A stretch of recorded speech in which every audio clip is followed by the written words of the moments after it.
Here's how you can empty the iPad's external storage. So let's get started. If this is your first time here, most definitely subscribe so you never miss anything important.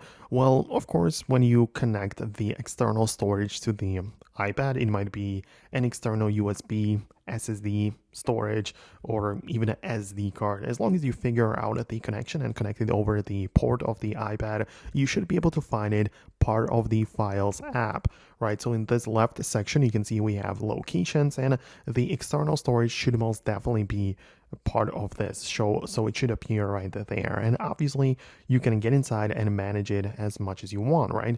If you want to empty that, then you can of course just select everything and then delete it, or there might as well be like a button to clear it all, or to like format the whole external storage. Depends on the setup, but you might have that button here as well. So that is generally how it works. Obviously, there are even some apps on the App Store which can also read the third-party connections, and there are third-party apps which also read external storages, and you might need or you might have some more features available in those apps. But I like to use the built-in Files app. It has worked very reliably for me so far, so I have no complaints about that approach. So I would really appreciate your feedback below. Let me know if you managed to find and do the exact same thing which I've shown you in this video.